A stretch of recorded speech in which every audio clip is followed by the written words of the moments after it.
पूर्णमदः पूर्णमिदं पूर्णात् पूर्णमुदच्यते पूर्णस्य पूर्णमादाय पूर्णमेवावशिष्यते। ओम शांति शांति शांति। संस्कृत भाषा के सुप्रसिद्ध आचार्य महर्षि पाणिनि के तर्पण के लिए अहमदाबाद स्थित महर्षि वेद विज्ञान एकेडमी के समायोजन में गुजराती भाषा के और प्राच्य विद्या के सुप्रसिद्ध विद्वान स्वर्गीय प्रोफेसर भोगीलाल सांडेसरा की स्मृति में उनके परिवार के द्वारा प्रायोजित अष्टाध्यायी के 84 घंटे के पाठ सत्र में फिर से एक बार आपका हार्दिक स्वागत करता हूं। आज यह 10वां पाठ है, 10वां व्याख्यान है। जैसा कि हम प्रति व्याख्यान में सबसे पहले अष्टाध्यायी सूत्र पाठ पर नजर कर लेते हैं, आज भी इस स्लाइड में आपके सामने आद्यन्तौ टकितौ मिदचोन्त्यात् परः एच इघ्रस्वादेशे षष्ठी स्थाने योगा स्थानेन्तरतमः उडनडप्रः अलोन्त्यस्य विच्छ, ये सारे परिभाषा सूत्र दिख रहे हैं। परिभाषा सूत्रों का कार्य अष्टाध्यायी के विधि सूत्रों के द्वारा की जाने वाली जो विधि है उसको व्यवस्थित बनाने का है। इसलिए विधि सूत्रों को पढ़ने से पहले इन परिभाषा सूत्रों की पूरी समझ हमारे पास हो जानी चाहिए। उसी दृष्टि से आज का यह पाठ प्रस्तुत है। विगत वर्ग में हमने 2 सूत्र देख लिए थे, एक षष्ठी स्थाने योगा और आद्यन्तौ टकितौ। आद्यन्तौ टकितौ इसका हम पुनरावर्तन नहीं करेंगे, केवल मात्र इस परिभाषा सूत्र से टित आदेश आदि में होता है और कित आदेश अथवा आगम अंत में होता है, इतना ही सूत्रार्थ का स्मरण करके मिदचोन्त्यात् परः इस सूत्र पर पहुंच जाते हैं। तो आज हम सबसे पहले सूत्र पढ़ेंगे मिदचोन्त्यात् परः। यह भी परिभाषा प्रकार का सूत्र है। जैसे ही सूत्र के प्रकार का हमको बोध हो गया, हमें इस बात का स्मरण हो जाना चाहिए कि जहां जहां अव्यवस्था खड़ी होगी वहां वहां विधि सूत्र में उपस्थित होकर के यह सूत्र व्यवस्था करेगा, अपना प्रकाश फैलाएगा। इस सूत्र में 4 पद हैं। मिथ प्रथमा विभक्ति एकवचन, अचः षष्ठी विभक्ति एकवचन, अन्त्यात् पंचमी विभक्ति एकवचन और परः प्रथमा विभक्ति एकवचन। इन चारों पदों में से ये जो मित नाम का छोटा सा पद है वो समास युक्त है। म इत यस्य स मित, इस प्रकार यहां बहुब्रीहि समास है।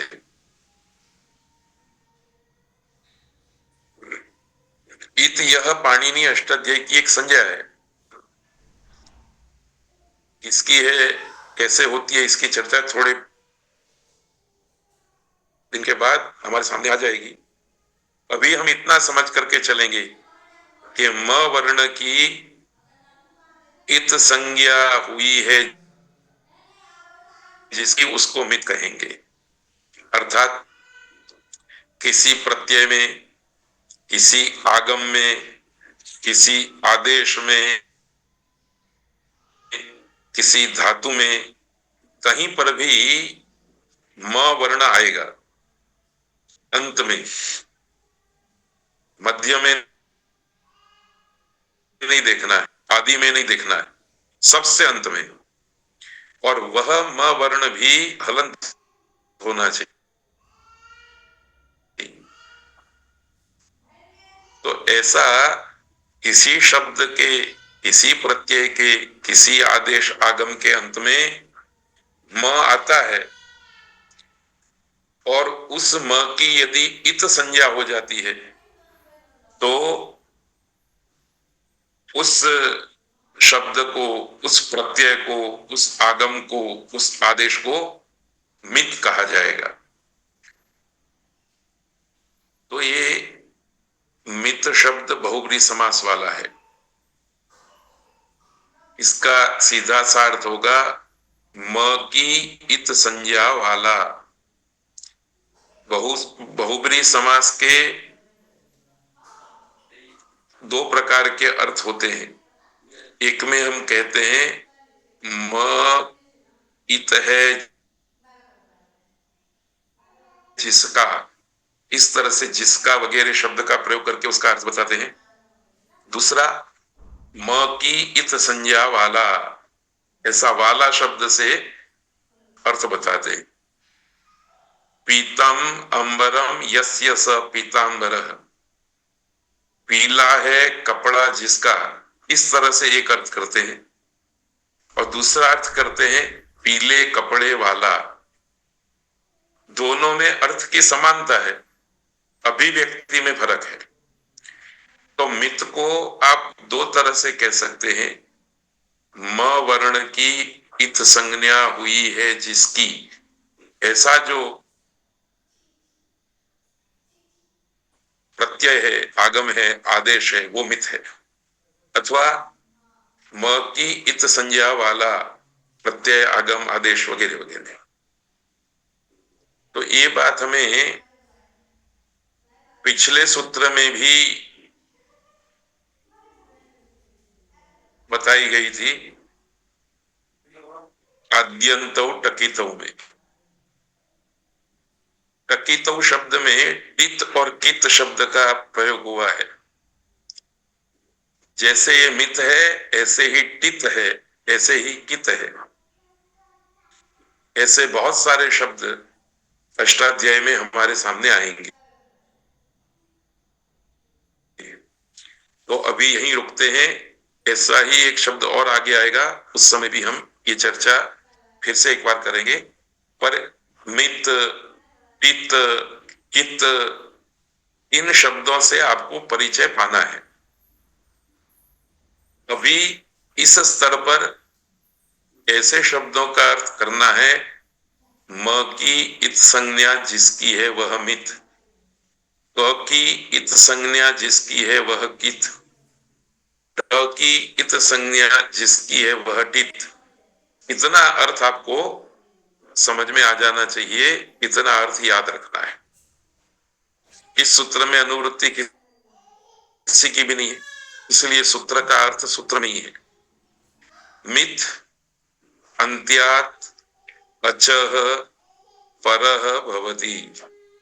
भवति क्रियापद हमने अपनी ओर से डाला, अन्वय कर लिया। इसको थोड़ा और विस्तृत किया तो मित एक आगम है या प्रत्यय है, उसको भी हमने डाल दिया। यह मित आगमः प्रत्ययः वा भवति। जो आगम या प्रत्यय, इसमें धातु शब्द भी डाल सकते हैं। पर अभी तो हमने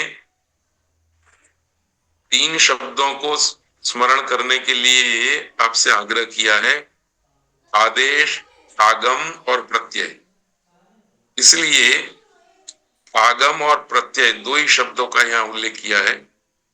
जो आगम या जो प्रत्यय मित होता है सह वह अंत्यात् अचः पर भवति। अंत में होने वाले अच के स्थान में अच के पर में होता है।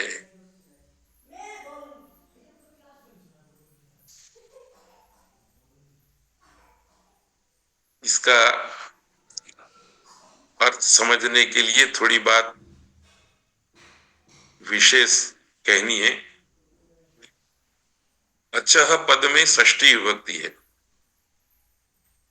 और यह षष्ठी विभक्ति निर्धारण में है। निर्धारण का मतलब है अनेकों में से किसी एक का निश्चय करना, इसको निर्धारण कहते हैं। जैसे 100 गायें हैं, उन 100 गायों में से एक गाय मूल्यवान है, तो 100 गायों में से एक मूल्यवान गाय का निर्धारण करने के लिए हम वाक्य कहेंगे शतेषु गोसु इयं गौः सुंदरी अथवा शोभना। तो 100 गायों में यह गाय शोभन है, सुंदर है, अच्छी है। तो गुजराती हिंदी में सप्तमी विभक्ति का प्रयोग होता है। 100 गायों में यह गाय शोभन है। संस्कृत में सप्तमी भी हो सकती है और षष्ठी भी हो सकती है। गवानाम शतानाम इयं गौः शोभना। 100 गायों में, इन 100 गायों में यह गाय शोभना है। तो षष्ठी और सप्तमी दोनों विकल्प हैं निर्धारण के अर्थ में। तो इस सूत्र के अंदर अच्छा ही यह जो पद रखा है वो निर्धारण में है। याद रखिए, निर्धारण एक में से नहीं होता, अनेकों में से होता है। तो अच्छा में जो षष्ठी विभक्ति की गई है वो निर्धारण में नहीं हो सकती, क्योंकि निर्धारण अनेकों में से किसी एक का करना होता है। तो पहले अनेकों की हाजिरी चाहिए। आपके पास एक ही गाय है और आप एक ही गाय को शोभना गाय कह रहे हैं, तो ये तो निर्धारण नहीं हुआ। 2, 5, 10 गाय होनी चाहिए और उन गायों के समूह में से एक गाय अच्छी है, ऐसा आप बोल सकते हैं। तो प्रश्न हुआ कि अच्छा हमें एक वचन है, तो फिर निर्धारण में षष्ठी कैसी हो सकती है? तो उसका उत्तर देने के लिए कहा अच्छा हमें जो एक वचन है वो जातऊ, जाति के अर्थ में है। अर्थात अच नाम की जाति, अच नाम की व्यक्ति नहीं, अच नाम की जाति। तो संस्कृत में जितने भी नाम हैं वो कभी कभी जातिवाचक होते हैं और कभी कभी व्यक्तिवाचक होते हैं। तो यहाँ अच्छा में जो षष्ठी विभक्ति है वो निर्धारण में है, ये एक बात याद रखनी है। और एक वचन जाति में है। जाति में अनेकों का समावेश हो जाता है, इसलिए भले अच्छा हमें एक वचन कहा पर वास्तव में अनेक अचों का ग्रहण हो जाएगा। इतनी स्पष्टता के पश्चात जब हम सूत्रार्थ करेंगे तो सूत्रार्थ होगा अचाम सन्निविष्टानाम यह अंत्यः अच। अनेक इकट्ठे हुए अचों में जो अंतिम अच, तस्मात् अचः, उस अच से, परः, पर में, मित प्रत्ययः आगमः च भवति, मित प्रत्यय या आगम होता है। तो देखिए, इस सूत्र का अर्थ समझने के लिए आपको क्रमशः इन बातों का ध्यान रखना है। किसी भी शब्द को हम लेंगे तो उस शब्द में कितने अच है उसकी गिनती कर लेंगे। एक से अधिक अच होना चाहिए। दूसरी बात, जो एक दो चार अच हैं, उनमें जो अंतिम अच है उसकी तरफ आपको ध्यान करना है।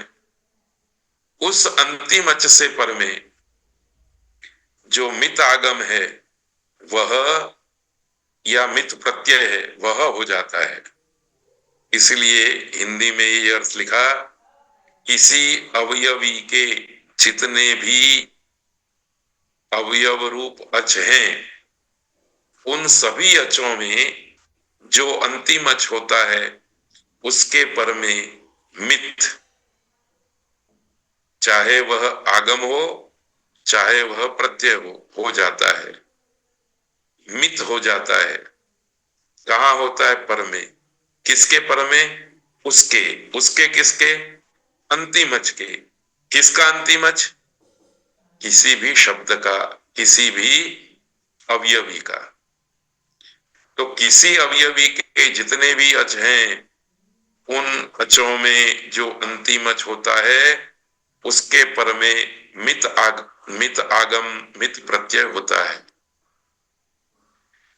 याद रखना है कि आचार्य पाणिनि ने जहां जहां मित प्रत्यय या आगम का विधान किया है, वहां वहां यह परिभाषा उपस्थित हो जाएगी और कहेगी, इस मित प्रत्यय को, इस मित आगम को आपने यहां पर बिठाना है। ये व्यवस्था करता है। उदाहरण के रूप में रुध धातु है, ती प्रत्यय हुआ। इस अवस्था में एक सूत्र आया, रुधादिभ्य स्नम। रुधादि गणपटित धातुओं से कर्तावाचक सार्वधातुक प्रत्यय के पर में रहते स्नम प्रत्यय होता है।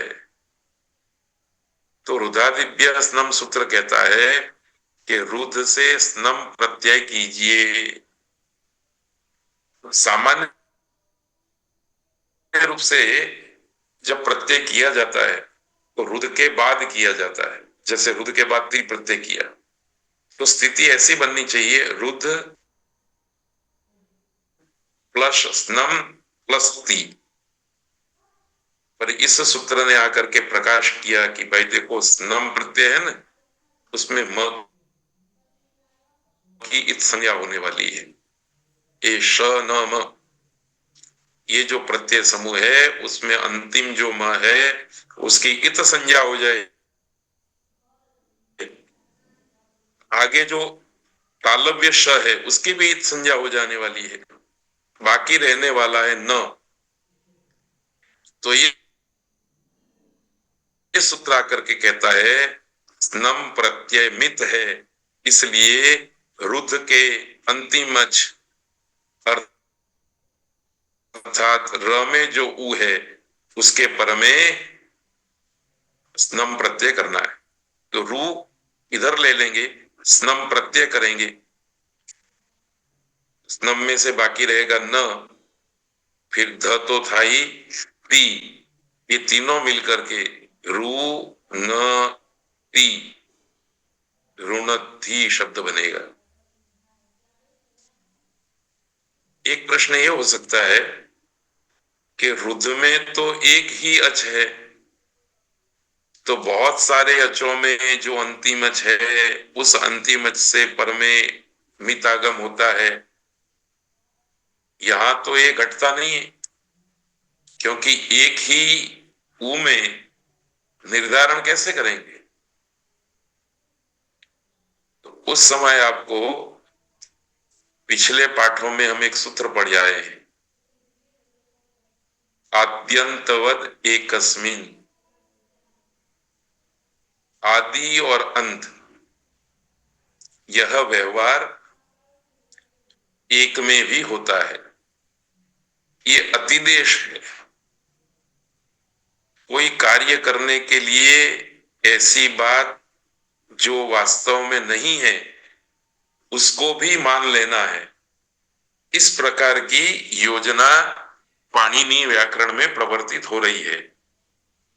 इसलिए रम रुध में एक ही ऊ है, फिर भी उसको अंतिम अच मान लेंगे और अंतिम अच मान करके उस ऊ के बाद स्नम प्रत्यय होगा और रूप बनेगा रुणद्धि। ये बहुत सूक्ष्म बातें हैं। 2 बार 4 बार 10 बार रूप सिद्धि की प्रक्रिया में इस प्रकार की परिस्थितियों से हमारा सामना हो जाएगा ना, फिर हमें ये सारी बातें आसानी से समझ में आ जाएंगी। आज ही इसी समय इसको समझना थोड़ा कठिन है, इसलिए आप चिंता मत करना।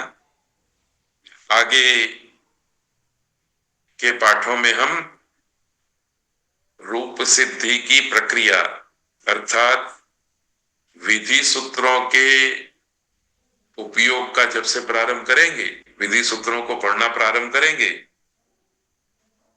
तब ये बात वारंवार आएगी। प्रत्येक रूप सिद्धि में किसी न किसी रूप में अभी जो हम पढ़ रहे हैं, 9वां व्याख्यान पढ़ा है, 9वां पाठ पढ़ा है, वो और आने वाले कल को मतलब परसों को गुरुवार को जो हम पढ़ेंगे, ये तीनों पाठों की बातें अनिवार्य रीत से आ ही जाएंगी। सारी नहीं, इनमें से कोई न कोई बात आ जाएगी। इसलिए 9वां 10वां और 11वां व्याख्यान आपको 2-4 बार सुनना है। कल मैं और विस्तार से बात करूंगा। आज इतनी बात कहकर के हम आगे बढ़ते हैं। ध्यान रखना है कि महर्षि पाणिनि ने अष्टाध्यायी में प्रत्यय का विधान पर में किया है। प्रत्यय हमेशा पर में होता है, ये स्थिर व्यवस्था है। और षष्ठी विभक्ति का निर्देश करके जो आगम कहे गए हैं, जो आदेश कहे गए हैं, वे आदेश, यहां आगम की जगह पर आदेश शब्द होना चाहिए। वह आदेश अपने स्थानीय अर्थात जिसके स्थान में करने के लिए कहे गए हैं उसके स्थान में होते हैं। यह सूत्र स्थाने योग का भी अपवाद है, प्रत्यय पर में होना चाहिए उसका भी अपवाद है।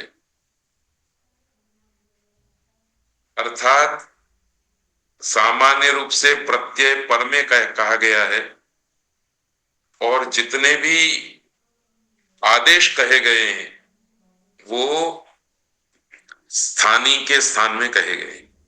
स्थानीय को हटाओ और उसके स्थान में रख दो। यह सूत्र इन दोनों प्रसंग में अर्थात स्थानीय के स्थान में आदेश करने के प्रसंग में और प्रत्यय करने के प्रसंग में अपवाद रूप से उपस्थित होता है। अपवाद क्या है, इसकी चर्चा आज के पाठ में अंतिम भाग में करेंगे, तो और ज्यादा समझ और ज्यादा दृढ़ होगी आपके मन में। पर इतना याद रखिए कि यह स्वतंत्र व्यवस्था नहीं है, परंतु षष्ठी स्थाने योग सूत्र से जो व्यवस्था दे दी गई है और प्रत्यय परश्च, ये 2 अधिकार सूत्रों से तीसरे अध्याय में, चौथे अध्याय में, 5वें अध्याय में जो व्यवस्था कर दी गई है, उस व्यवस्था का अपवाद, उस व्यवस्था को रोक करके नई व्यवस्था करने वाला सूत्र है। तो अभी इतना याद रखिए और स्पष्टता आगे भी होगी। दूसरा एक सूत्र आया, एच इघ्रस्वादेशे। यह भी परिभाषा सूत्र है। इस सूत्र में एच षष्ठी विभक्ति एकवचन, इक प्रथमा विभक्ति एकवचन ह्रस्वादेशे सप्तमी विभक्ति एक वचन का रूप है। क और र इन दोनों के बीच में क के स्थान में ग हो गया और ह के स्थान में घ हो गया। ये दो वर्ण परिवर्तन हुए। कैसे हो गए, इसका विधि कौन करता है, ये सब हम आगे के पाठ में सीखेंगे। अभी तो केवल मात्र आपको पदच्छेद करके दिया है, उसको ही ध्यान में रखिए। ह्रस्वादेश में एक शब्द है ह्रस्व और दूसरा शब्द है आदेश। उन दोनों में समास हुआ है। कौन सा समास है, विग्रह वाक्य देने पर स्पष्ट होगा। तो ह्रस्व चासौ आदेश, ह्रस्वादेश, जो ह्रस्व है और वही आदेश है उसे ह्रस्वादेश कहते हैं। कर्मधारय तत्पुरुष समास है, अनुवृत्ति किसी की भी नहीं है। सूत्र में 3 पद है, तीनों पदों को रख करके भवती क्रियापद जोड़ दिया तो सूत्रार्थ बन गया, प्राथमिक सूत्रार्थ बन गया ह्रस्वादेशे एच भवती। देखिए इसको थोड़ा और स्पष्ट किया तो एच में षष्ठी विभक्ति है इसलिए स्थानीय शब्द डाल दिया और ह्रस्वादेश के पीछे कर्तव्य शब्द डाल दिया। ह्रस्वादेश करना हो तब एच के स्थान में इक होता है। अभी भी थोड़ा अर्थ समझ में नहीं आता है तो विस्तृत रूप से करेंगे। एच अर्थात ए ओ आई औ, एच प्रत्याहार है। इस प्रत्याहार में 4 वर्णों का समावेश होता है। ए ओ आई औ, इन 4 वर्णों के स्थान में जब ह्रस्व आदेश करने का प्रसंग आता है तब ह्रस्व आदेश अर्थात ई तथा उ ही होते हैं, अन्य नहीं। देखिए समस्या क्या है, अव्यवस्था क्या थी, अंधेरा कहाँ था जिसमें प्रकाश करने के लिए परिभाषा सूत्र बनाया गया। तो ये ओ आई औ ये चारों वर्ण दीर्घ है। इसका प्लुत तो हो सकता है पर ह्रस्व नहीं होते। ये हमेशा 2 मात्रा वाले रहते हैं। 2 मात्रा वाला वर्ण 3 मात्रा वाला बन करके प्लुत तो हो सकता है पर 1 मात्रा वाला नहीं हो सकता। और अष्टाध्यायी में कुछ सूत्रों में विधि किया गया कि ए को ह्रस्व करो, ओ को ह्रस्व करो, ऐ को ह्रस्व करो, औ को ह्रस्व करो। तो जब ए का ह्रस्व है ही नहीं कोई वर्ण तो क्या होगा, ये अंधेरा था, अव्यवस्था हो रही थी, मार्ग नहीं दिखाई देता था। तब ये सूत्र ने आकर के कहा कि भाई देखो अष्टाध्यायी में जब भी ए ओ ऐ औ इन 4 वर्णों के स्थान में ह्रस्व आदेश किया जाएगा तब उस ह्रस्व आदेश के रूप में ई और उ होंगे। ए का ह्रस्व ई होगा, ऐ का ह्रस्व ई होगा, ओ का ह्रस्व उ होगा, औ का ह्रस्व उ होगा।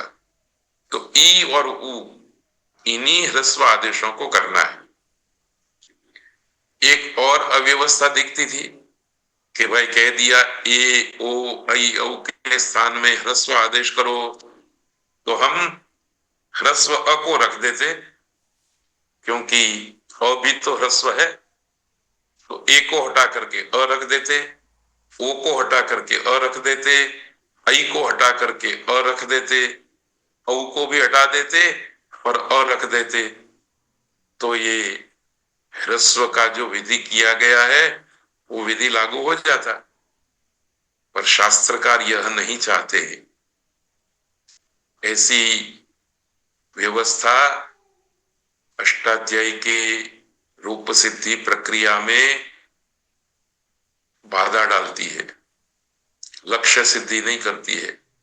इसलिए ये परिभाषा सूत्र बनाना पड़ा कि जब आप एक के स्थान में ह्रस्व करने के लिए बैठो तो ई करना है, ओ के स्थान में ह्रस्व करने के लिए बैठो तो दूसरे किसी ह्रस्व वर्ण को याद नहीं करना है, ऊ ही करना है। ऐसे ही ऐ और औ के स्थान में भी विचार लेना है। सार यह है कि एकार और ऐकार तथा ओकार और औकार दोनों दीर्घ हैं, इनका कोई ह्रस्व भेद नहीं है। अतः जब इनके स्थान पर ह्रस्व करने का विधि किया गया है तब उस विधि को किस प्रकार से क्रियान्वित किया जाए यह समस्या थी, प्रश्न था। इस स्थिति में यह परिभाषा सूत्र आकर के व्यवस्था देता है कि ए ऐ के स्थान में ई करिए और ओ और औ के स्थान में ऊ कीजिए, तो ई भी ह्रस्व है, ऊ भी ह्रस्व है। इतनी बात है। उदाहरण के रूप में अतिरी, अति के साथ रई शब्द का समास हो गया, अव्ययी भाव समास। रई शब्द का अर्थ है धन। अव्ययी भाव समास नपुंसकलिंग में होता है और नपुंसकलिंग में ह्रस्व होता है, इसलिए अति और रई दोनों मिलकर के अति रई के रूप में थे। ह्रस्व किया गया तो रई का री हो गया, अति री।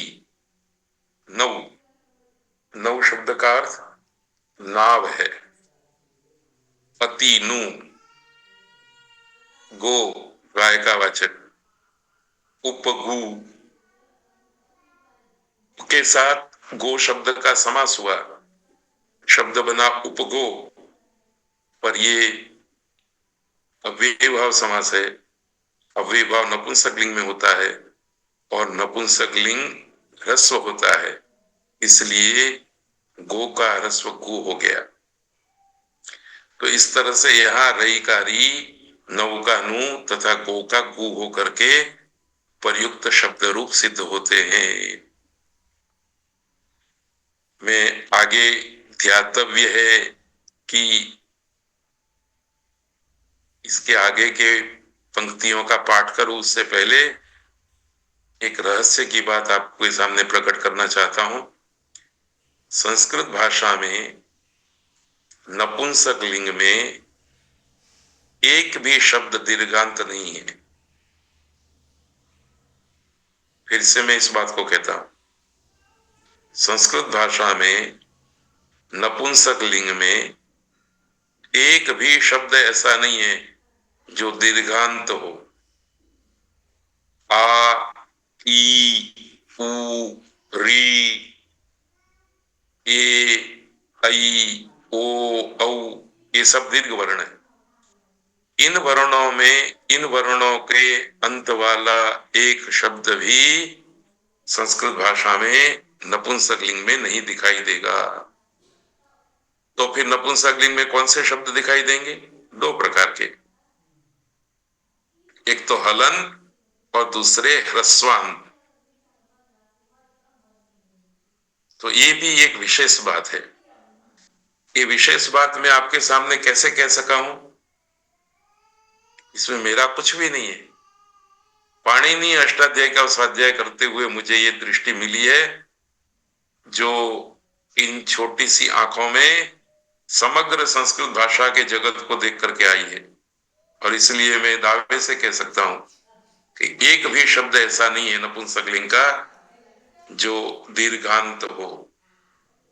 जितने भी शब्द हैं नपुंसकलिंग के संस्कृत में वो या तो व्यंजनांत है अथवा हलंत है अथवा ह्रस्वांत है। इतनी विशाल भाषा, उसका इतना विशाल शब्द राशि, उतने विशाल शब्द राशि में से समग्र शब्द राशि में लागू पड़ने वाली कोई एक भी ज्ञान की बात हमारे ध्यान में आए ना, तो कितना आनंद होता है, कितना अभिमान होता है। तो पाणिनि के अष्टाध्यायी से ऐसे बहुत सारे ज्ञान बिंदु हमको मिलेंगे जो समग्र संस्कृत भाषा की परिस्थिति को हस्तामलकवत हमें प्रत्यक्ष दिखाई देंगे। इसलिए अब बारंबार आपको निवेदन नहीं करना है, क्योंकि आप लोग तो बड़े श्रद्धा और भक्ति से जुड़े हुए हैं इस वर्ग में, पर कुछ लोग तो रजिस्ट्रेशन करा करके आराम से बैठे हैं, उनको टिफिन खाने की आदत है, घर में टिफिन आ जाता है तो वो खा लेते हैं, पर डाइनिंग टेबल पर आने वाले सभी अतिथियों को ऐसी बात बीच बीच में कह करके प्रसन्न करने का अपना लक्ष्य है। तो पाणिनि पढ़ेंगे आप तो आपके पास में ऐसी दिव्य दृष्टि आएगी जो समग्र संस्कृत भाषा की परिस्थितियों को हस्तामलकवत आपके समक्ष प्रत्यक्ष करके रखेंगे। इस सूत्र के संदर्भ में ध्यान रखना है कि यह परिभाषा सूत्र होने पर भी नियम रूप से प्रवृत्त होता है। ये क्या बात कही? देखिए, परिभाषा होने पर भी नियम रूप से प्रवृत्त होता है। ये नियम पाणिनि अष्टाध्यायी में एक विशेष प्रकार के सूत्रों की संज्ञा है। जो विधि प्राप्त था उसी प्राप्त विधि को फिर से कहा गया, तो दोबारा जो विधि कहा गया है उसको नियम कहा जाता है। और जो नियम रूप विधि होता है या नियम रूप अनुशासन होता है, उसमें हम अर्थ करते समय ही शब्द का प्रयोग करते हैं। ह्रस्व आदेश ही होता है, अन्य नहीं। ये जो अर्थघटन सूत्र का किया हमने, भले हमने हिंदी भाषा में किया है, इस प्रकार का अर्थघटन उन सूत्रों का अर्थघटन होगा जो सूत्र नियम सूत्र की कोटि में आएंगे।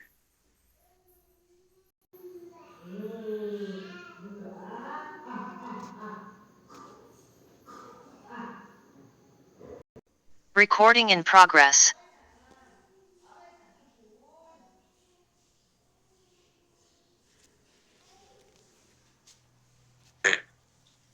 आज उस बाकी की बात को आपके सामने रखते हुए इतना ही याद कराना है कि जिस सूत्र के अर्थघटन में हम ही होता है, अन्य नहीं, इस प्रकार का जब अर्थघटन करेंगे तो समझ लेना आप कि वो नियम प्रकार का सूत्र है। परिभाषा में भी नियम प्रकार का सूत्र हो सकता है और विधि में भी नियम प्रकार का सूत्र हो सकता है। तो ये सूत्र परिभाषा होने पर भी नियम रूप से प्रवृत्त होता है। फिर थोड़ा और स्पष्टता करके बता दिया, किसी सिद्ध कार्य का पुनः आख्यान करना नियम कहलाता है। इस दृष्टि से स्थानेन्तरतमः, इस सूत्र को हम पढ़ नहीं आए हैं, अभी पढ़ेंगे, पर सूत्र है, इसकी स्मृति आपको दिला दी है। इस दृष्टि से स्थानेन्तरतमः सूत्र से अंतरतम आदेश किया जा सकता है। पुनरपि इस सूत्र के द्वारा नियम किया गया कि ह्रस्वादेश के प्रसंग में ए ऐ के स्थान में ई तथा ओ औ के स्थान में उ आदेश ही होता है, दूसरा कोई आदेश नहीं होता।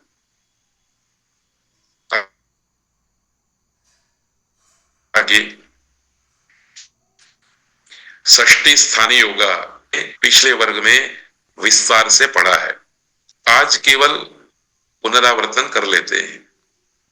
परिभाषा सूत्र है, षष्ठी प्रथमा विभक्ति एक वचन है, स्थानीय योगा प्रथमा विभक्ति एक वचन है। स्थानीय योगा में बहुब्री समास है, स्थाने योगः यस्याः सा स्थानीय योगा। तो स्थानीय योगा ये षष्ठी का विशेषण है। यह शास्त्रे या षष्ठी सा स्थानीय योगा भवति। इस शास्त्र में जहां जहां षष्ठी विभक्ति का प्रयोग किया गया है वह स्थानीय योगा होती है। फिर थोड़ी स्पष्टता करके ये शब्द डाला, अनियत योगा।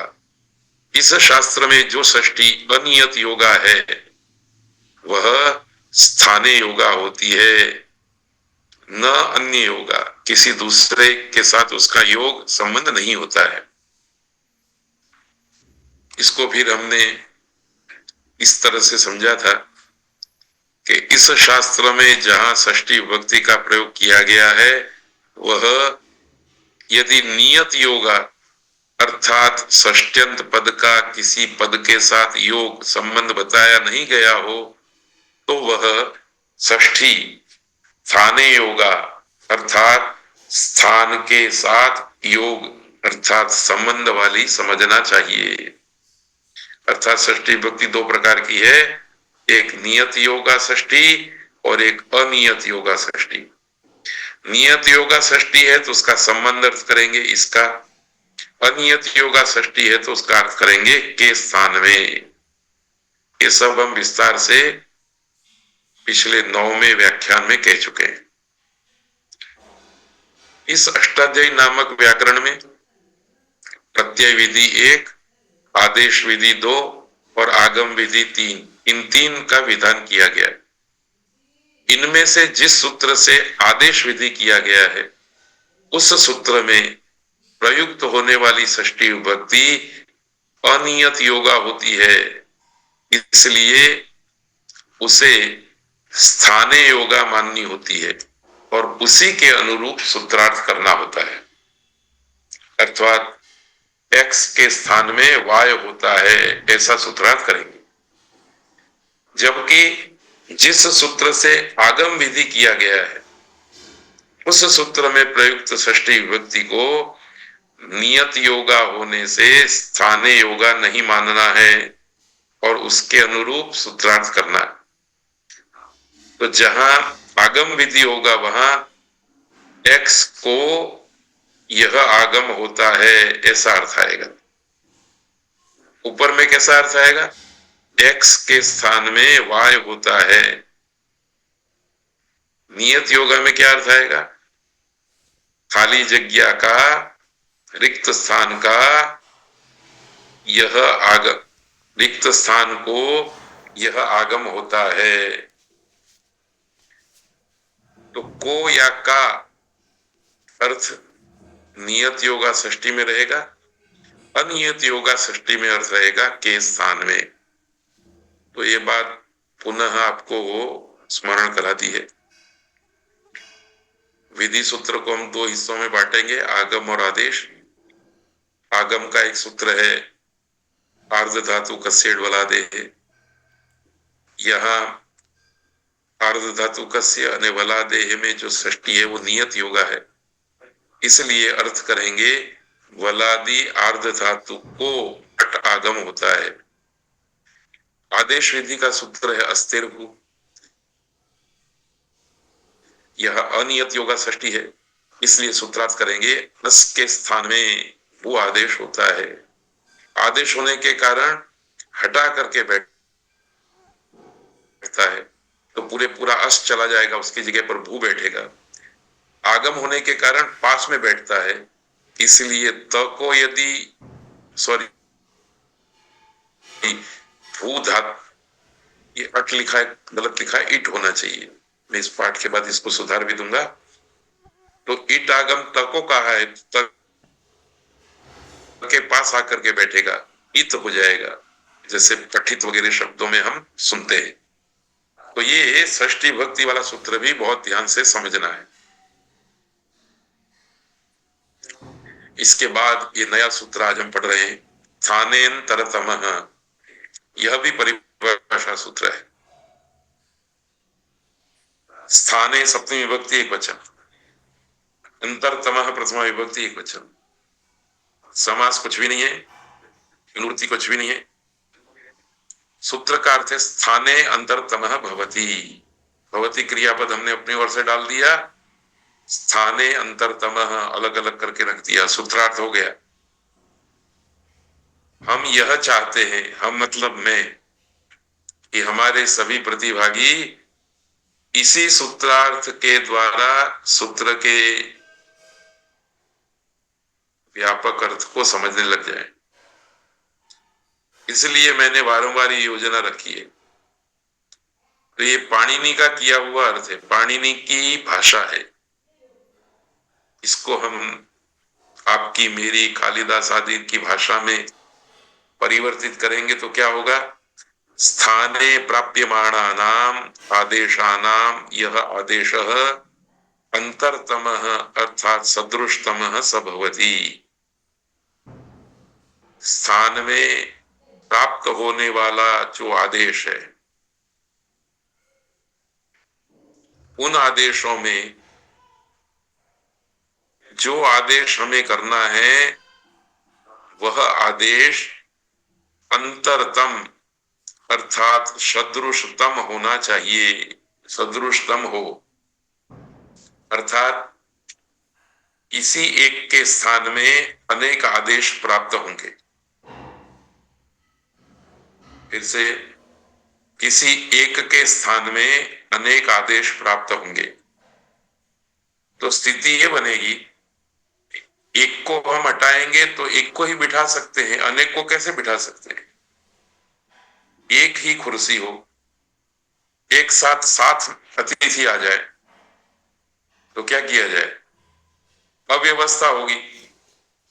ऐसी अव्यवस्था रूप सिद्धि की प्रक्रिया में या किसी विधि सूत्र के अर्थ को घटित करने में आएगी, तब ये सूत्र उपस्थित होगा और कहेगा, भाई देखिए, एक के स्थान में यदि अनेक आदेश प्राप्त हो रहे हैं तो उन अनेक आदेशों को आप देखिए और उन आदेशों में से जो अंतरतम अर्थात सदृशतम, एक होता है सदृश समान, दो में से एक को पसंद करना है तो सदृशतर, और अनेकों में से जो अतिशय होता है वो सदृशतम। तो अतिशय सदृश, अतिशय समान जो है उस आदेश को करना है। इसके लिए आपको एक उदाहरण देखना पड़ेगा, पर उस उदाहरण को देखने से पहले पाणिनीय व्याकरण परंपरा में जो बात कही जाती है उसका भी हम स्मरण कर लेते हैं। इसमें से इन 4 बातों में से हम 2 बात की चर्चा आज करेंगे, बाकी के 2 की चर्चा यथा समय होती रहेगी। सादृश्यतमता कहां देखनी है? आज भी मनुष्य के सामने एक समस्या है कि वो मित्रता करने के लिए अपने ही सदृश व्यक्ति को चाहता है,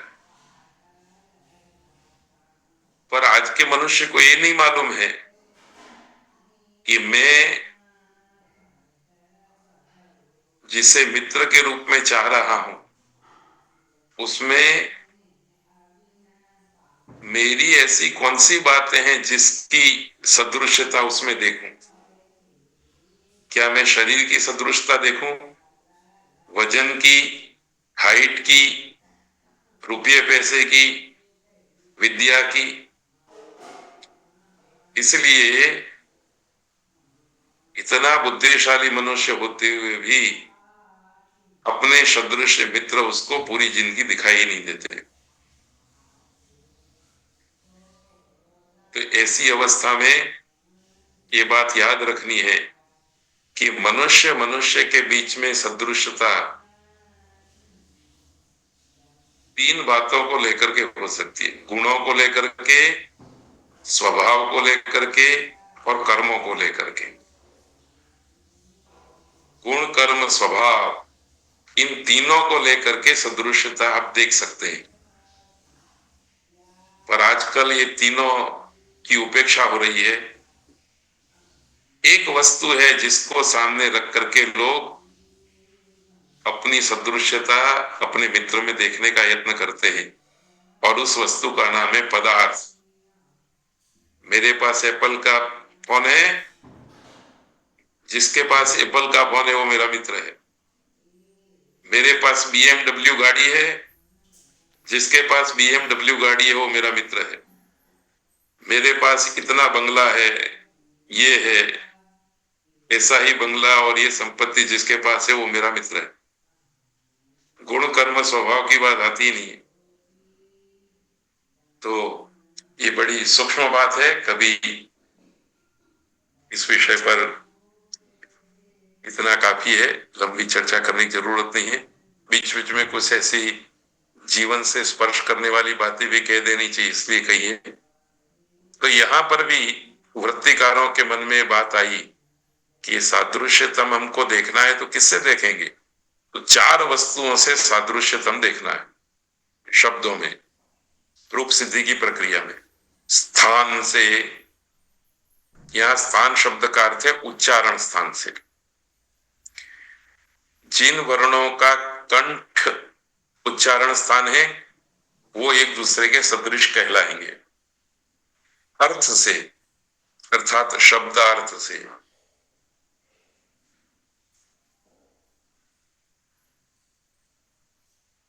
गुण अर्थात अल्प प्राण, महाप्राण आदि वर्ण गुण से। यहाँ गुण शब्द से वर्णों के गुण, अल्प प्राण, महाप्राण। तो अल्प प्राण है, महाप्राण है, इत्यादि। प्रमाण अर्थात एक मात्रा, द्विमात्रा, त्रिमात्रा से। तो स्थान से आपको सादृश्यतम देखना है, अर्थ से, गुण से और प्रमाण से। इसका एक उदाहरण हम देखते हैं। स्थान अर्थात उच्चारण स्थान। जैसे कि अवर्ण के स्थान में होने वाले दीर्घ वर्णों में असादृश्यतम माना जाता है, क्योंकि दोनों का उच्चारण स्थान सदृश है। मानो कि किसी ने विधि कह दिया कि दंड, ड में जो अ है उसको दीर्घ कर दो, तो दंड में जो ड है उसको दीर्घ क्या करें? अदीर्घ करें, ई दीर्घ करें, उ दीर्घ करें, क्या करें? ये सूत्र आया। इसने कहा कि स्थान की दृष्टि से, उच्चारण स्थान की दृष्टि से जो सादृश्यतम हो वो करना चाहिए।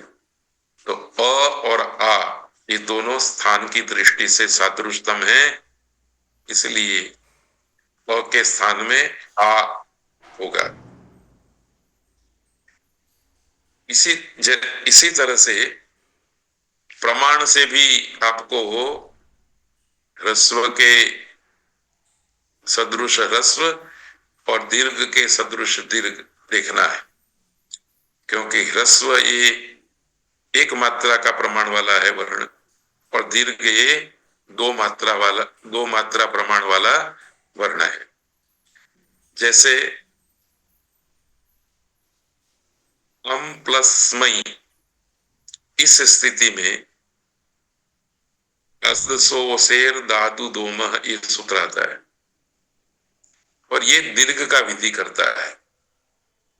पूरा सूत्रार्थ नहीं कहना है क्योंकि वो अभी अप्रासंगिक है, केवल हमारे काम की बात हम देख लेते हैं। अम में जो म है उसके अ के स्थान में उकार प्राप्त होता है इस सूत्र से, सो शेर धातु दोमह से। तो अ के स्थान में कौन सा उकार करें, ह्रस्व करें कि दीर्घ करें? इस सूत्र ने आकर के कहा कि भाई कोई भी उकार नहीं करना है, पर अ यदि ह्रस्व है तो उ भी ह्रस्व ही होगा। तो अ एक मात्रा वाला है, इसलिए उ भी एक मात्रा वाला है। अ का उच्चारण स्थान अलग है, उ का उच्चारण स्थान अलग है, इसलिए स्थान से सदृश्य नहीं देखना है, परंतु मात्रा अर्थात प्रमाण से सदृश्य देखना है। इसलिए रूप हो गया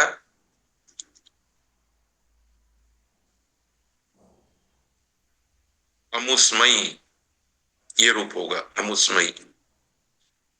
इसी तरह से अमा प्लस भ्या, इस स्थिति में म के आ के स्थान में उकार की प्राप्ति होने पर आ दीर्घ है, इसलिए उ भी दीर्घ होगा, द्विमात्रा वाला होगा, क्योंकि वही सादृश्यतम है।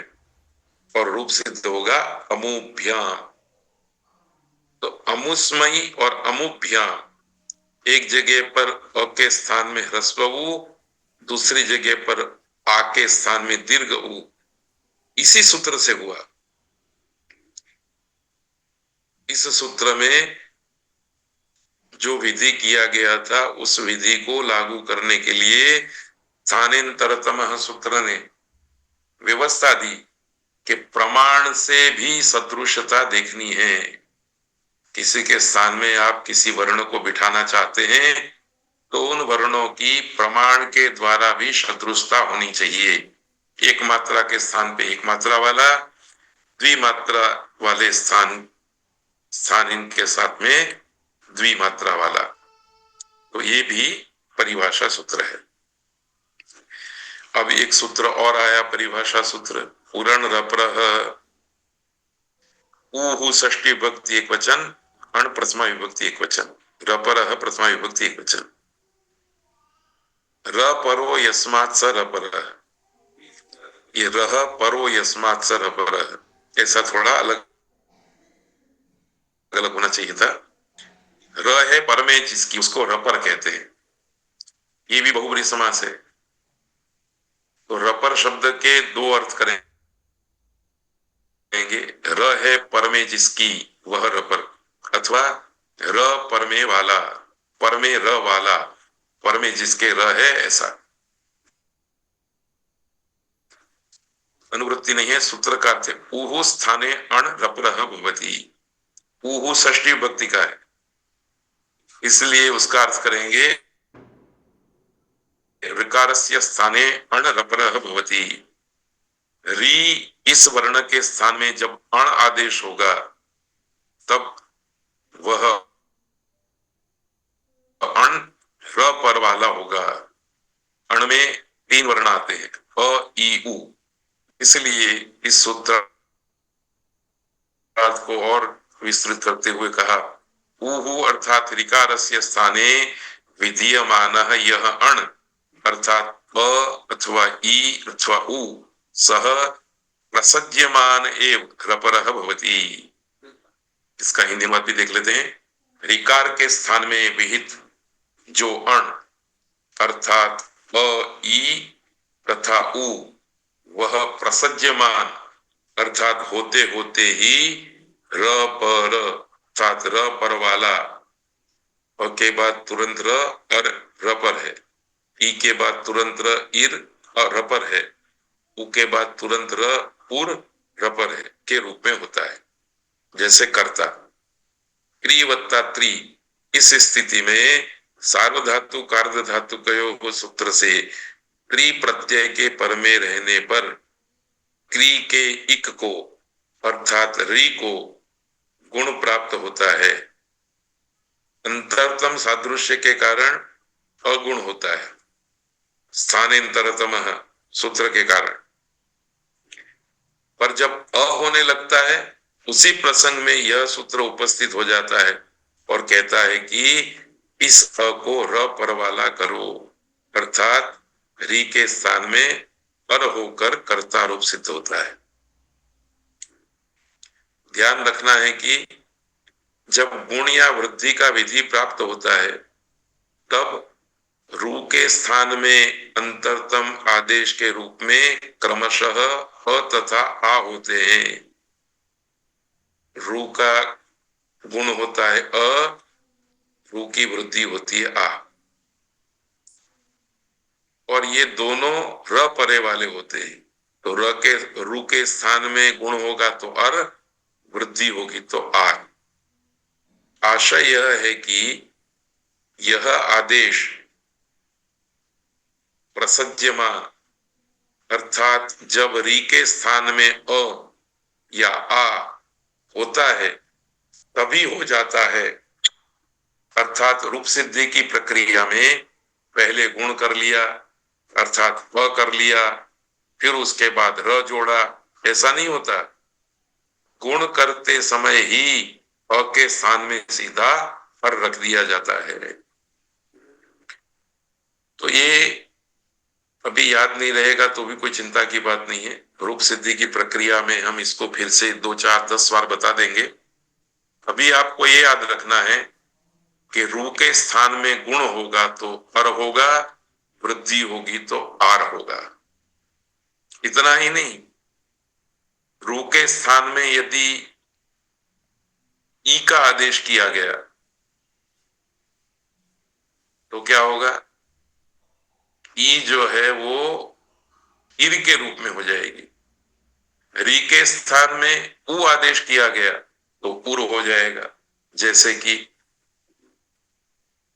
यद्यपि गुण संज्ञा तथा वृद्धि संज्ञा क्रमशः ए, अ, ए तथा ओ की तथा वृद्धि संज्ञा आ, आई तथा औ इन 3 वर्णों की होती है, परंतु स्थानेंतरतम परिभाषा के चलते सादृश्यतम आदेश के रूप में अ तथा आ ही होते हैं, जिसकी चर्चा हमने कर ली। साथ में यह भी ध्यान रखना है कि जब री के स्थान में ई का विधि किया जाएगा या उ का विधि किया जाएगा तो वहां क्रमशः इर तथा उर आदेश होंगे। यदि री दीर्घ है तो दीर्घ इर, और यदि दीर्घ री है और उसके स्थान में उ आदेश किया गया है तो उ भी दीर्घ होगा। तो ज्री धातु से, ज्री धातु में ईर का आदेश किया गया तो ज्री में दीर्घ री है, इसलिए ह्रस्व ई न होकर के दीर्घ ई हुआ है। जीर्ण, शीर्ण। धातु पाठ में ज्री भी दीर्घ ऋकारांत धातु है और श्री भी दीर्घ ऋकारांत धातु है। तो ठीक है, ये थोड़ा सा स्मरण रखना है आपको। ज्यादा समझ में नहीं आता है तो चिंता मत करना। रूप सिद्धि की 2 4 10 प्रक्रिया में हम इसको दृढ़ कर लेंगे। मेरे ख्याल से समय हो गया है, इसलिए इस सूत्र को हम अगले पाठ में पढ़ेंगे। पर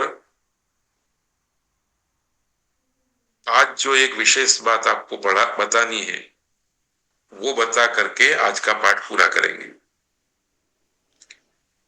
देखिए, पाणिनीय व्याकरण की संरचना पद्धति कैसी है?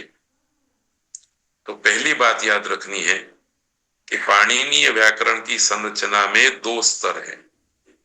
प्रथम स्तर उत्सर्ग का है तथा दूसरा स्तर उपवाद का है। ये उत्सर्ग और अपवाद क्या है, इसको बहुत सरल शब्दों में और पूर्णता के साथ समझने के लिए महाभाष्यकार पतंजलि का यह संवाद हमने आपके सामने रखा है। इसलिए आज ही इसी पाठ की समाप्ति के साथ आपके मन में उत्सर्ग क्या है और अपवाद क्या है और इन दोनों की योजना से पाणिनि ने कैसे अष्टाध्यायी नाम के व्याकरण तंत्र की रचना की है, ये समझ में आ जाना चाहिए। भाष्यकार पतंजलि कहते हैं, कथम तरहि इमे शब्दाः प्रतिपत्तव्याः। ये जितने भी शब्द हैं संस्कृत भाषा के, लौकिक संस्कृत में और वैदिक संस्कृत में, उनका प्रतिपादन अर्थात सिद्धि या निष्पत्ति कैसे की जा सकती है, कैसे करनी चाहिए? उत्तर दिया, ये स्वयं ही प्रश्न करते हैं, स्वयं उत्तर देते हैं। किंचित सामान्य विशेषवत लक्षणम प्रवर्त्यम येन अल्पेन यत्नेन महतो महतः शब्दौघान, ध गलत छप गया है, ख शब्द है, शब्दौघान प्रतिपद्येरन। अर्थात कोई सामान्य के जैसा तथा कोई विशेष के जैसा लक्षण अर्थात शास्त्र प्रवर्तित करना चाहिए, जिससे अल्प प्रयत्न से ही बड़े से बड़ा शब्द राशि का प्रतिपादन निष्पादन किया जा सके। किम पुनस्तक, ऐसा क्या हो सकता है जिसके करने से हम बहुत बड़े शब्द राशि को निष्पादित कर सकते हैं, प्रतिपादित कर सकते हैं। तो भाष्यकार स्वयं कहते हैं उत्सर्गापवाद, कश्चित उत्सर्ग कर्तव्य कश्चित अपवाद, अर्थात एक कोई उत्सर्ग करना चाहिए और दूसरा कोई अपवाद करना चाहिए। किसी सूत्र या लक्षण या शास्त्र को उत्सर्ग करना चाहिए तथा किसी सूत्र या लक्षण या शास्त्र को अपवाद करना चाहिए। आप याद रखिए कि अष्टाध्यायी में जितने भी सूत्र हैं उनमें से कुछ सूत्र उत्सर्ग होंगे और कुछ सूत्र अपवाद होंगे। उत्सर्गों की संख्या बहुत है, अपवाद की संख्या कम है।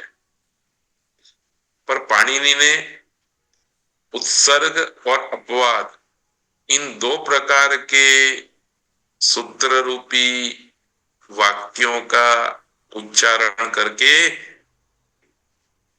अपने व्याकरण तंत्र को खड़ा किया है।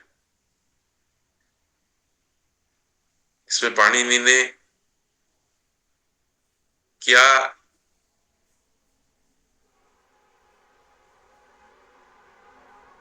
योजना की है उसको समझने के लिए हमें लोक व्यवहार में जाना होगा।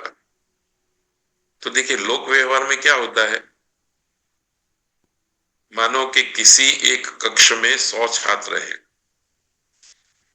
उनको फल बांटने के लिए अनुशासन करना है और इस संदर्भ में अनुशासन करते हुए पहला वाक्य बोलेंगे हम, सभी छात्रों को केला देना है। ये सामान्य विधि हो गया। फिर प्रथम पंक्ति में ये जो 10 छात्र बैठे हैं उनको केला नहीं देना है, तो यहां तो 100 छात्रों को केला देने का विधान कर लिया, तो सबको लागू हुआ। प्रथम पंक्ति में जो 10 छात्र बैठे थे उनको भी लागू हुआ, पर उनको मना कर दिया। अर्थात सभी छात्रों को केला देना है, 90 विद्यार्थियों को लागू पड़ेगा और 10 विद्यार्थियों को मना कर दिया गया, निषेध विधि कर दिया गया।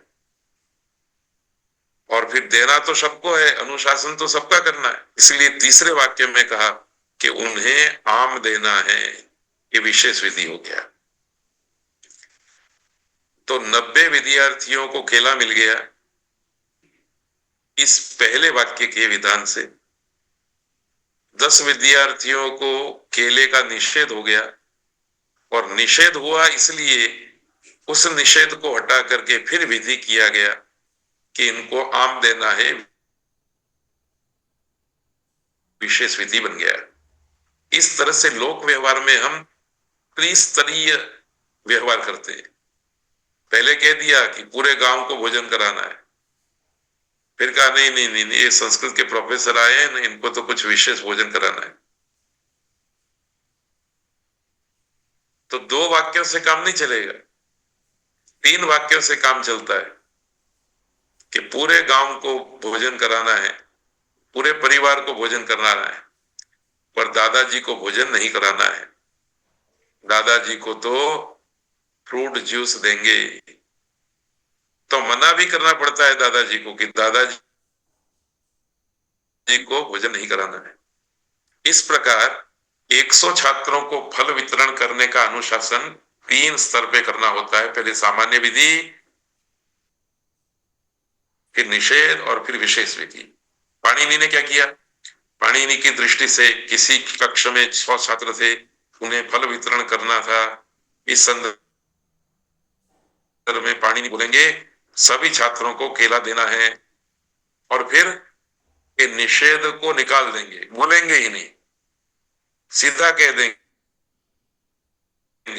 प्रथम पंक्ति में आसीन 10 छात्रों को आम देना है। तो ये जो विधि है, ये विधि इस विधि का बाधक बन गया, इस विधि को रोकने वाला बन गया। कहा? सब जगह पर नहीं, 10 विद्यार्थियों के लिए।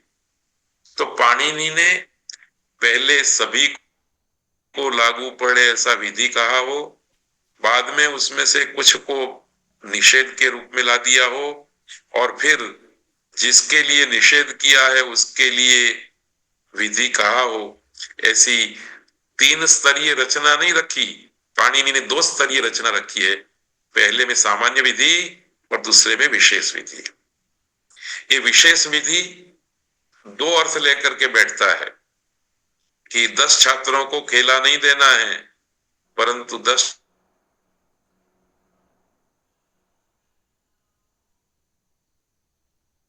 पाणिनि बोलेंगे नहीं, ये आपको और मुझे समझना है। पाणिनि तो बोलेंगे 10 सभी छात्रों को केला दे दो, 10 को आम दे दो। हमको ये समझना है कि 10 को आम दे दो ऐसा जो पाणिनि ने बोला, उसमें उन्होंने कह दिया कि पहली पंक्ति में बैठे हुए 10 छात्रों को केला नहीं देना है, उन्हें तो आम देना है। तो इसलिए पाणिनि का व्याकरण ये सभी छात्रों को केला देना ऐसा सामान्य विधि करेगा और फिर सीधा ही विशेष विधि करेगा। अब पाणिनि ने जो ये योजना दाखिल की, इस योजना को पढ़ने वाले विद्यार्थी समझते नहीं है, इसलिए अष्टाध्यायी के सूत्र उनको कठिन लगते हैं। हम किसी को भी कह दें कि 10 छात्रों को आम दे दो, तो उसको जब तक ये मालूम नहीं है कि छात्रों को केला देना है ऐसा पाणिनि ने बोला हुआ है, ऐसा विधान किया है, तब तक 10 छात्रों को आम दो इसकी बात उसके समझ में नहीं आएगी। यदि उसके सामने छात्रों को केला देना है ये सामान्य विधि ध्यान में होगा, तभी उसको 10 छात्रों को आम देना है। ये गुरुजी के आदेश को प्रवर्तित करने के लिए मार्ग दिखाई देगा, प्रवर्तित करने के लिए कोई बाधा नहीं दिखाई देगी। तो देखिए, संहार करते हुए ये कहना है कि पाणिनि एक विधि करेंगे,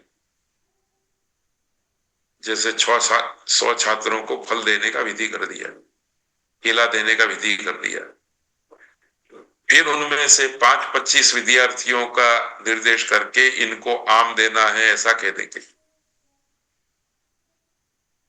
अभी तो एक और रहस्य की बात भी करनी है